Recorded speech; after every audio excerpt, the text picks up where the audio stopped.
नमस्कार। मैं डॉक्टर विशाल दत्ता जूलॉजी का असिस्टेंट प्रोफेसर हूँ गवर्नमेंट डिग्री कॉलेज रुद्रप्रयाग में। इससे पहले मैंने आपको मछलियों में जो होने वाली बीमारियाँ हैं वो चाहे आपको फंगस से हो रही हो, चाहे बैक्टीरिया से हो रही हो या किसी अन्य परजीवी से हो रही हो, उसके बारे में बताया। उन डिजीज़ों के कुछ उपचार भी होते हैं, उनकी भी हम बाद में अलग से चर्चा करेंगे। अगला जो मछली की जो बीमारियां होती हैं वो हैं वायरल डिजीज़ेज़। वायरल डिजीज़ेज़ जो है सबसे ज़्यादा खतरनाक मानी जाती हैं, जिसका कि कोई इलाज भी अभी तक नहीं देखा गया है, चाहे इंसान हो चाहे जानवर हो। जब वायरल डिजीज़ होती है तो उसका रोकथाम करना बड़ा मुश्किल हो जाता है और उसका इलाज करना भी बड़ा मुश्किल हो जाता है, क्योंकि वायरल डिजीज़ के अगेंस्ट कोई भी अभी तक एंटीबायोटिक ढंग की बनी नहीं है। तो जो आपको वायरल डिजीज़ आपको इसकी होंगी 4 कैटेगरी इसमें नॉर्मली आपको आती है। एक है इन्फेक्शियस पैनक्रियाटिक नेक्रोसिस, यानी कि शॉर्ट फॉर्म में IPN कहते हैं। दूसरा है इसमें वायरल हेमरेजिक सेप्टिसीमिया। तीसरा है इसमें इन्फेक्शियस हीमापोएटिक नेक्रोसिस, यानी कि IHN इसका शॉर्ट फॉर्म है। चौथा जो इसमें है यह है चैनल कैटफिश वायरल डिजीज़। और पांचवा हम बोलेंगे इसको लिम्फोसाइटिसिस। तो इसकी ये 5 कैटेगरी हैं। तो पहला हम आपको बताएंगे इन्फेक्शियस पैनक्रियाटिक नेक्रोसिस के बारे में। ये जो बीमारी है ये ज़्यादातर ठंडे पानी की मछलियों में आपको ज़्यादा दिखेगी, और ये वायरल डिजीज़ है। ये आपको ज़्यादातर जो सैल्मन फैमिली की मछली है उनमें ज़्यादा मिलेगी। ये आपको नॉर्थ अमेरिका और तो जो यूरोपियन कंट्री में जो ठंडे पानी की मछलियाँ हैं वहाँ आपको ये ज़्यादा मिलेंगी, क्योंकि उस रीजन में ठंडा ज़्यादा होता है और वहाँ पानी का जो तापमान होता है वो नॉर्मली 15 डिग्री 18 डिग्री मतलब ऐसे रहता है, मतलब 20 डिग्री से लगातार कम रहता है। वहाँ पर ये सबसे ज़्यादा अटैक करती है जहाँ पर पानी का टेम्परेचर 20 डिग्री से कम है।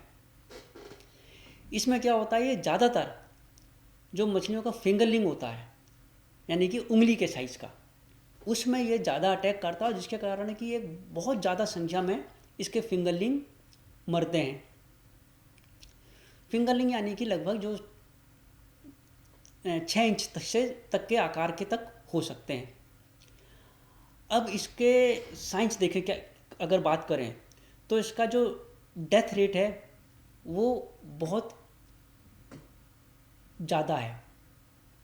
इसमें एकदम मतलब अटैक करने के बाद मछली बच नहीं पाती है और इसका डेथ रेट बहुत ज़्यादा है। सबसे पहले मछलियाँ अटैक करते ही इसमें मरने लगती हैं। और अगर हम इसके मछली के बच्चों में जब ये अटैक करते हैं तो वो कुछ या तो स्पाइरल टाइप के जाते हैं या हल्के से गोल घूम से जाते हैं, मतलब उनका साइज भी टेढ़ा होता है। इनकी जो टेल होती है उसमें ये अटैक करता है। मछली का जो कलर है वो डार्क हो जाता है और ड्रॉपसी नामक की डिजीज़ इनको हो जाती है। इनके फफोले भी इनके शरीर में पड़ने लगते हैं, मतलब बहुत ज़्यादा इन मछलियों पे दिक्कतें बढ़ जाती है। ये आकार में बहुत छोटा होता है और ये जून और जुलाई ये 2 महीने ऐसे हैं जब ये सबसे ज़्यादा अपनी चरम सीमाओं में पहुंच जाता है। उस समय इसको कंट्रोल करना लगभग नामुमकिन हो जाता है। तो ऐसे में इस समय इनमें कोई दवाई काम नहीं करती है। तो ऐसे में तो ये है कि आपको अपना पूरा तालाब ही का पानी ही चेंज करना पड़ेगा। और दूसरा, जिन मछलियों में आपको थोड़ा सा इस बीमारी के लक्षण दिखेंगे, जैसे मछली का कलर थोड़ा डार्क हो रहा है और उसकी स्किन में कुछ धब्बे टाइप को आपको नज़र आ रहे हैं, तो आपको वो मछलियाँ अपने पॉन्ड से हटानी होंगी। अगला है आपका वायरल हेमरेजिक सेप्टिसीमिया। ये भी आपको ठंडे पानी की मछलियों में दिखेगी और ये भी आपको चाहे नॉर्थ अमेरिका हो, यूरोपियन हो या जो नॉर्थ हेमिस्फीयर के आसपास की जितनी भी कंट्रीज़ हैं, जैसे आपको नीदरलैंड हो गया, फिनलैंड हो गया, वहाँ इसका प्रकोप बहुत ज़्यादा देखने को मिलता है। ये प्रारंभिक तौर पे आपको रेनबो ट्राउट में सबसे ज़्यादा आपको ये बीमारी दिखेगी। ये मछली के फ्राई में भी और अडल्ट में भी, दोनों में ये आपको देखने को मिलेगी। इसमें क्या होता है कि अंडों पे ये अटैक करके, उन अंडे नॉर्मली ट्रांसपेरेंट होते हैं, तो ये उसके अंडे फिर ट्रांसपेरेंट टाइप के नहीं होते हैं, हल्का सा उसमें वाइटनेस टाइप का आने लग जाता है, या मछली के अंडों का कलर चेंज हो जाता है। और अगर मछली के शरीर पर है तो उसमें आपको लाल रंग के धब्बे टाइप के दिखने लगेंगे, जिसमें से आपको ऐसा लगेगा कि जैसे मछली के पंखों के पास होता है, तो उसमें आपको हल्का सा लालपन टाइप का लिए हुआ ऐसा लगेगा जैसे कि कहीं हेमरेज हो रहा है, यानी कि खून टाइप का निकल रहा है, कुछ रेडनेस टाइप का, एक लिक्विड टाइप का मछली के पंखों के आसपास दिखने लगता है। और इसमें क्या होता है कि मछलियाँ बहुत सुस्त हो जाती हैं, ज़्यादा नहीं तैरती हैं, एक ही जगह इसमें ये खड़ी रहती हैं, हिलती डुलती नहीं हैं। मछली अपना खाना कम कर देती है, और ये मछली फिर तालाब के किनारों में आकर इकट्ठी हो जाती हैं। दूसरा, ये मछली के जब बाहर अटैक करने के बाद फिर ये बीमारी मछली के अंदर फैल जाती है। अगर ये मछली के इंटरनल उसमें फैल गई तो फिर इसका बचना नामुमकिन हो जाता है, यानी कि इस मछली का फिर मरना तय होता है। ये मछली आपको लेट विंटर या स्प्रिंग के शुरुआती टाइम में आपको ये बीमारी सबसे ज़्यादा दिखेगी। अगला है आपका इन्फेक्शियस हीमोपोएटिक नेक्रोसिस। इसको शॉर्ट फॉर्म में IHN भी कहते हैं। ये जो वायरल डिजीज़ है, ये भी आपको नॉर्थ अमेरिका, कनाडा और नॉर्थ यूरोप के हिस्सों में, जहाँ पानी का तापमान 20 डिग्री से लगातार नीचे रहता हो, और ये भी आपको सैल्मन फैमिली में ज़्यादा मिलेगी। जैसे आपको ये रेनबो ट्राउट में ये बीमारी मिलेगी, ब्राउन ट्राउट में मिलेगी, या ट्राउट की अन्य जो प्रजातियां हैं आपको उसमें आपको ये बीमारी दिख जाएगी। इसमें क्या होता है, मछली की ओवरी भी इसमें अटैक इफ़ेक्ट होती है।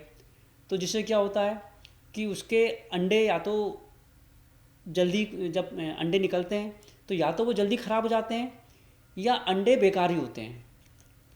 तो इसमें भी इस मछली को जब अगर इन्फेक्ट हो जाता है तो इसका बचाव करना मुश्किल हो जाता है। ये मछली के बाहरी स्किन के संग मछली के अंदर भी पूरी तरह फैल जाती है, ये मछली को पूरी तरह डैमेज कर देती है। और ये इसका जो सबसे फैलने का जो सबसे ज़्यादा पीक पीरियड होता है वो अप्रैल से जून के टाइम पे होता है। और अगर ये मछली अगर आपकी मछलियों में ये बीमारी फैल गई तो इसकी कोई रोकथाम नहीं है। तो इसके लिए आपको ये है कि पानी को पूरा बदलना पड़ेगा, और जो इनमें आपको अफेक्टेड मछली है जिसमें कि इसका इन्फेक्शन हो रहा है, उनको आपको अपने पॉन्ड से अलग करना होगा। अगला है जो आपका है चैनल कैटफिश वायरल डिजीज़। तो जो चैनल कैटफिश वायरल डिजीज़ है, इसको हम शॉर्ट फॉर्म में CCVD या CCV भी कहते हैं।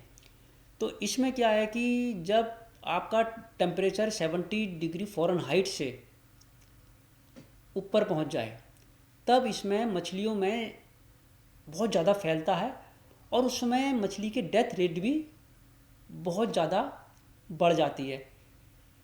इसमें अगर आप देखोगे तो साइन क्या है कि मछली जो तैरेगी वो या तो बिल्कुल गोल गोल अपनी जगह पे घूमेगी, या वो कुछ एबनॉर्मल तरीके से तैरेगी, थोड़ा टेढ़ा तरीके से तैरेगी, कुछ जिगजैग मोशन में हो जाएगी। मतलब इसका तैरने का आपको जो वे दिखेगा वो आपका बड़ा एबनॉर्मल होगा, वो या तो एक ही जगह पे गोल गोल करके घूमेगी। इसमें मछलियों को कन्वर्जन टाइप के होंगे, मतलब आपको दिखे ऐसा लगेगा जैसे मछली को कपकपी हो रही, झटके हो रहे हैं, एक जगह पे अचानक ही एक ही जगह पे वो हिलेगी। तो कन्वर्जन टाइप के मछलियों को उसमें ज़्यादा होते हैं। और ये फिर मछली क्या होती है कि मरने के बाद फिर ये, और मछली तो ऊपर आती है, फिर ये नीचे नीचे नीचे बैठ जाती है। तो आपको पता नहीं चलता कि कोई मछली मर गई, क्योंकि सरफेस में नीचे बैठ जाती है ये मछलियाँ। इसमें क्या होता है, मछली के जो पंख होते हैं उसमें हेमरेज होने लगता है, उसके बिल्कुल बेस में आपको लाल लाल टाइप का ऐसा लगेगा जैसे कुछ खून जैसा रिसाव हो रहा है। और जब ये बाहर के बाद फिर ये मछली के इंटरनल में भी फैलता है। तो इसमें क्या है कि आप कोई भी वायरल डिजीज़ देखोगे वो आपको मछली के बाहर तो इफेक्ट कर ही रही है, उसके साथ उसके अंदर भी अटैक करेगी। ये आपको कुछ कैट फिश में भी आपको ये नज़र आएगी, ये वाली बीमारी। अगला जो है आपका लिम्फोसाइट सिस्टिस है। जो लिम्फोसिस्टिस है ये आपको इसकी आँखों की बाहर आपको दिखेगी। तो इसमें क्या होता है कि मछली की आँखों के चारों तरफ हल्का सा सर्कुलर इचिंग टाइप को दिखेगी। कुछ मछली की आँखें बिल्कुल बाहर टाइप की आने लगेंगी। और ये बहुत तेज़ी से फैलती है, और फिर इस इतनी तेज़ी से फैलती है कि इसमें फिर मछली को बचने का मौका नहीं मिलता। मतलब जैसे ही उसको इन्फेक्ट हुआ और उसके बाद वो सीधे फिर मरती है। और इसमें क्या होता है, अगर ये धीरे धीरे फैल रही है तब समझ लो कि मछली की जो ग्रोथ होगी वो बिल्कुल रुक जाएगी। उसकी जो स्किन है तो वो आपको उसकी स्किन बहुत ही ढीली टाइप की दिखेगी, लूज दिखेगी, कलरलेस टाइप की दिखेगी, बिल्कुल उसमें चमक नहीं होगी। ये देखो इसमें आपको मछली का दिख रहा होगा कि इसके पंखों के पास हल्का हल्का लाल लाल टाइप का आपको दिख रहा है, जहाँ पर कि सड़न टाइप की इसमें होने लगती है। अब इसके मैं आपको क्लिनिकल डायग्नोसिस बताऊंगा मछली की डिजीज़ के, कि इसको कैसे इसको डायग्नोस करेंगे मछलियों को। तो देखो सबसे पहले तो हम इसका एक्सटर्नल सिम्टम यानी इसके बाहरी तौर पे इसमें क्या हो रहा है। जैसे अगर आपको मछली की स्किन में दाने टाइप के फोल्डर टाइप के दिखें, या वो मछली कुछ अलग तरीके से तैर रही हो, टेढ़ी तैर रही हो, या बिल्कुल उल्टी होकर एक जगह पे पड़ी हुई हो, एक तो आपको ये इसका तरीका होगा कि उस मछली को कुछ वायरल डिजीज़ हो गई है। तो इसमें सबसे पहले तो आपको पहला जो कदम है कि आपको मछली की बीमारी का आइडेंटिफिकेशन करना पड़ेगा। दूसरा आपको जल्दी करना पड़ेगा और उसमें आपका खर्चा भी दवाइयों पे कम हो। अब ये देखो आपको इसमें फ़ोटो में आपको दिख रहा है कि मछली की गिल में देखो धारियाँ टाइप को आपको दिख रही है, या तो और दूसरा इसके गिल का कलर भी थोड़ा सा इफ़ेक्ट हो जाता है। और दूसरी साइड में देखो कि मछली के सर पर आपको रुई की तरह एक पैच टाइप को दिख रहा है, जैसे उसके ऊपर रुई जम गई हो। तो ये फंगल इन्फेक्शन है। इसका मतलब इसको हम बोलते हैं अल्का कॉटन वूल डिजीज़। मछली के किसी भी हिस्से में जैसे किसी ने रुई चिपका दी हो, ये देखने में उस प्रकार का नज़र आता है। अगला आपको जो पहली जो फ़ोटो दिख रही है आपको ट्राउट में दिख रही है, आर्गुलस जो डिजीज़ है वो इसके पूरे शरीर में देखो कैसे दाने दाने हो गए, पूरे शरीर में बिल्कुल पैच टाइप के बन गए हैं, और बिल्कुल पूरी मछली इसके शरीर में दाने दाने हो जाते हैं। बहुत ज़्यादा इसमें इन्फेक्शन हो रखा है। तो ये मछली भी अगर आपके तालाब में है तो उसको तुरंत तालाब से निकाल देने चाहिए। और देखो आर्गुलस ने इसके गिल में इफ़ेक्ट करा था, तो गिल में भी देखो इसके दानेदार गिल हो गए। गिलों में भी छोटे छोटे दाने टाइप का आपको दिखने लगेंगे, जैसे कि मछली के गिल में दाने चिपक गए हों। बड़ा रफ टाइप का इसका गिल होता है। तो ये अगर इसके गिलों में दिखने लग गए तो इसका मतलब ये है कि फिर वो मछली सांस नहीं ले पाती है, और कुछ टाइम बाद फिर ये मछली लास्ट में मर जाती है। अगला जो डिजीज डायग्नोस करने का तरीका उसको हम कहते हैं मॉलिक्यूलर डायग्नोसिस मेथड, यानी कि हम मॉलिक्यूल लेवल पे लैब के द्वारा मछली की बीमारी पता करते हैं। तो इसमें कुछ जो टेक्निक यूज होती हैं, पीसीआर, ये लैब में ही आपको मिलेगा, आरटीपीसीआर या डीएनए सीक्वेंसिंग, ये ज़्यादातर वायरल डिजीज़ या ज़्यादातर बैक्टीरियल डिजीज़, खासतौर से वायरल डिजीज़ में ये टेक्निक ज़्यादा इस्तेमाल होती है, क्योंकि ये आपको खुली आंखों से पता नहीं चलता। और ये ज़्यादातर मछली के जब इंटरनल ऑर्गन में ज़्यादा होता तब तो बिल्कुल भी पता नहीं चलता कि ये मछली को कोई बीमारी है। और इसमें बहुत ज़्यादा हाई सेंसिटिविटी होती है और स्पेसिफिक होती है, मतलब एक खास अलग प्रकार की आपको होती है। और मॉलिक्यूलर डायग्नोसिस में एक फ़ायदा ये होता है कि हम बहुत जल्दी उसका जो किस पैथोजन से वो डिजीज़ हुई है, बैक्टीरिया से हुई है, वायरस से हुई है, फंगस से हुई है, ये हम बहुत जल्दी डिटेक्ट कर सकते हैं। या उस फंगस या बैक्टीरिया के कारण कहीं दूसरी बीमारी तो पैदा नहीं होने वाली है, ये हम इससे पता कर सकते हैं। क्योंकि इसमें क्या होता है कि मछली में कुछ जो भी बीमारी आने वाली होती है उसके साइन उसके मसल्स में, उसके टिश्यूज़ में अपने आप पता चल जाते हैं।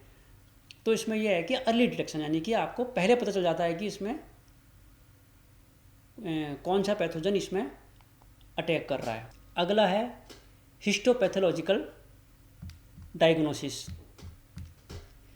तो इसमें क्या होता है, इसमें मछली के टिश्यूज़ को निकाला जाता है, चाहे उसके पंख के नीचे से निकाला, पूंछ से निकाला, हल्का सा छोटा उसका टुकड़ा निकाला जाता है और उसके टुकड़े को माइक्रोस्कोप्स में इसका अध्ययन किया जाता है, माइक्रोस्कोप में उसमें देखा जाता है।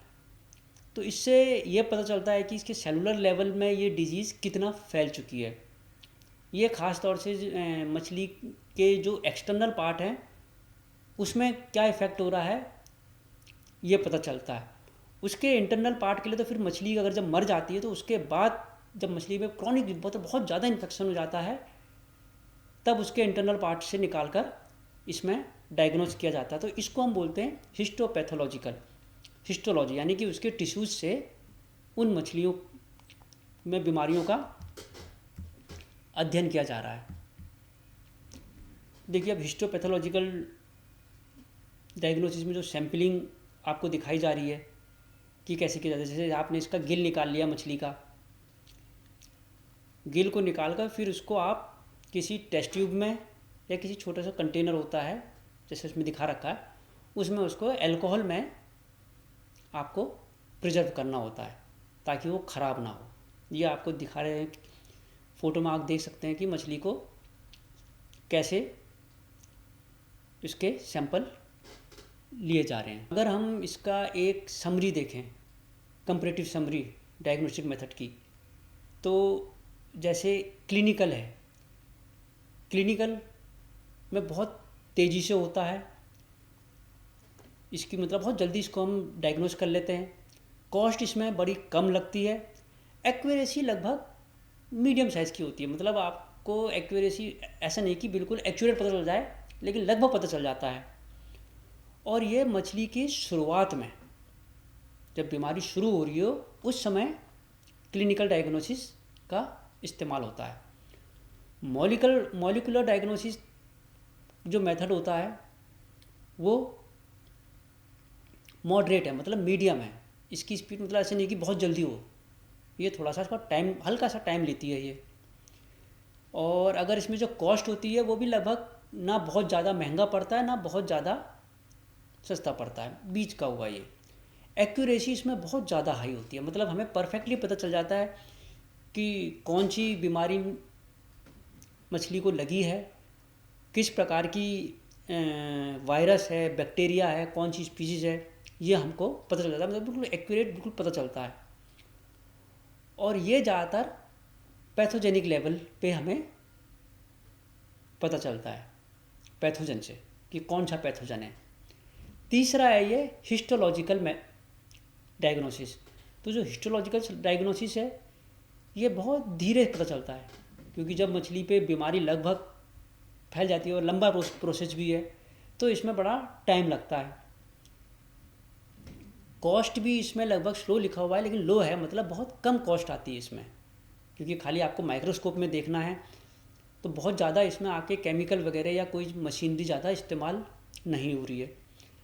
एक्यूरेसी इसकी बहुत हाई है, क्योंकि आपको इसको माइक्रोस्कोप में देख रहे हैं स्लाइड में, तो आपको उसमें कौन सा बैक्टीरिया है, कौन सा वायरस है, उसका सही स्ट्रक्चर आपको दिख जा रहा है, पहचान हो जा रही है। और ये ज़्यादातर क्रॉनिक डिजीज़, मतलब जो बहुत पुरानी डिजीज़ होती है उसको देखने के लिए ये काम हो जाता है। मतलब ये है कि जो बीमारी बहुत ज़्यादा पुरानी है, लंबे टाइम से आपके मछलियों में है, तो उनमें ये हम कह सकते हैं कि होता है। अब हम करेंगे बैक्टीरियल डिजीज़ एंड डायग्नोसिस, कि बैक्टीरिया की कौन सी डिजीज़ के डायग्नोसिस क्या है। जैसे इसके उदाहरण होते हैं आपका फिश टीबी हो गया, कोलुमनरिस हो गया, ये बीमारियों के नाम हैं। फिनोरोक्लोसिस हो गया, ड्रॉपसी हो गया। इसके जो डायग्नोसिस होते हैं वो क्लिनिकल मेथड से भी देख सकते हैं कि मछली आपके तालाब में है तो उसमें क्या बीमारी हो रही है, आंखों से भी देख सकते हैं। और दूसरा, आप इसका हिस्टोलॉजी भी कर सकते हैं, यानी कि उसके मसल का एक टुकड़ा लेके उसको आप माइक्रोस्कोप से भी देख सकते हैं।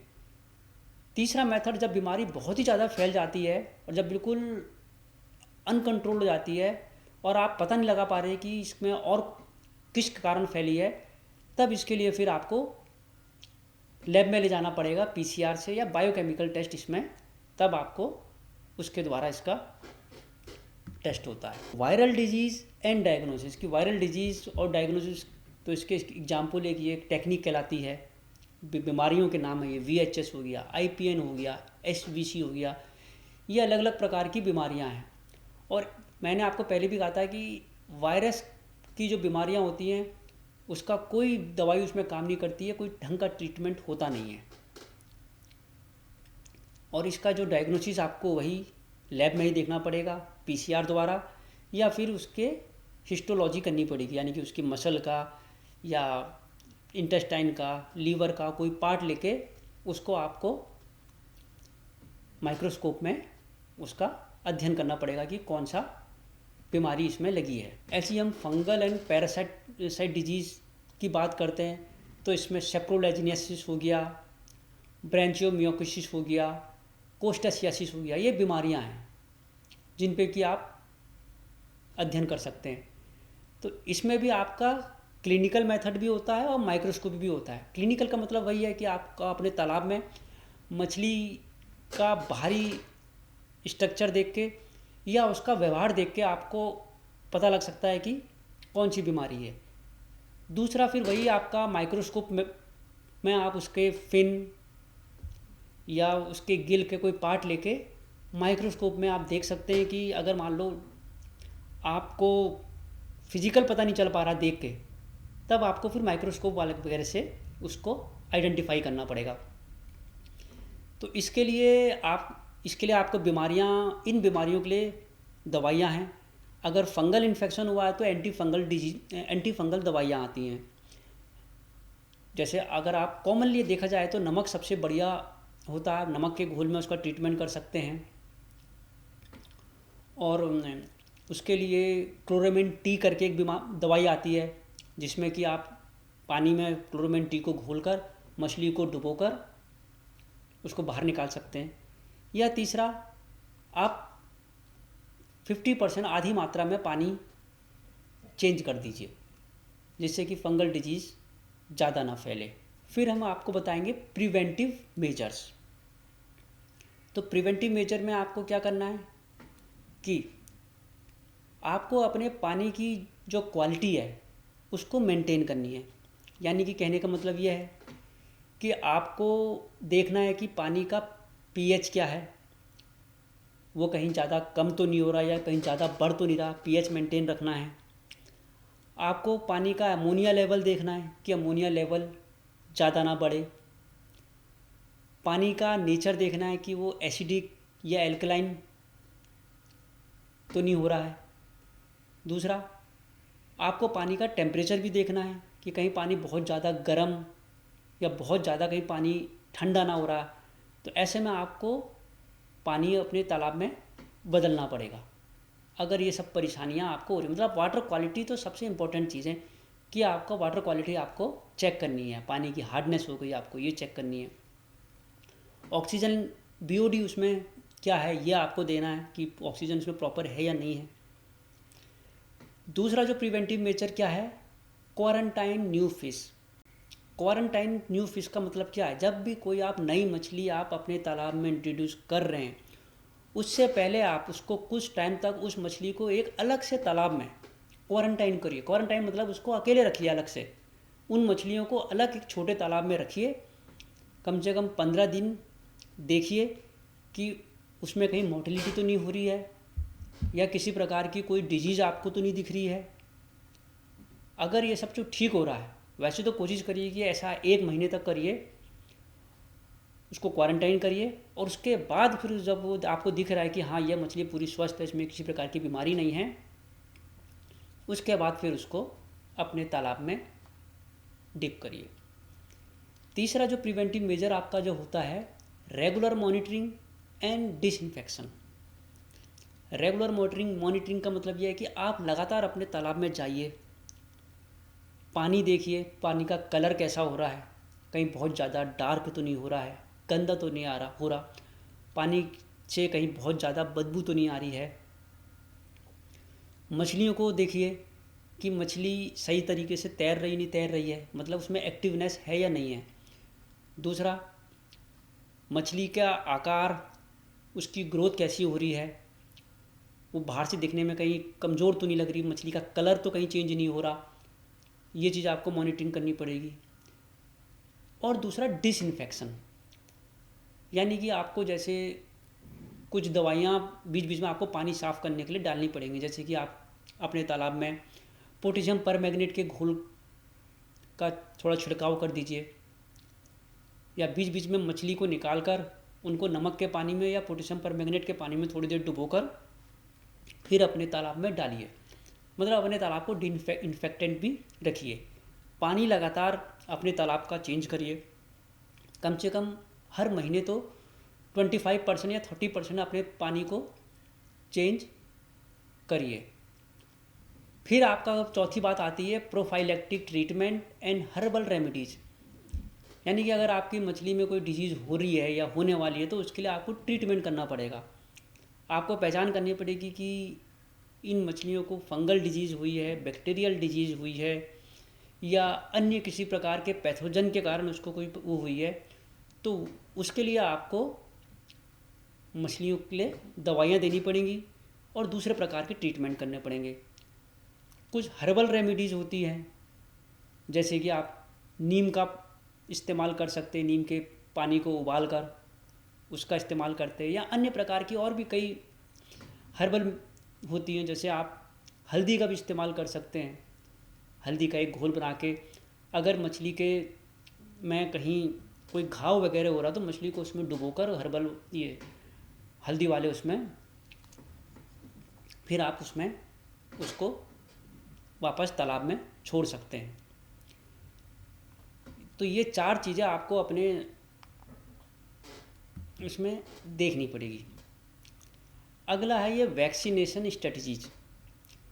वैक्सीनेशन स्टडीज़ का मतलब ये है कि आपको अपनी मछलियों को बीमारियों से बचाने के लिए कुछ चीज़ें बाहर से देनी होंगी दवाइयों के रूप में।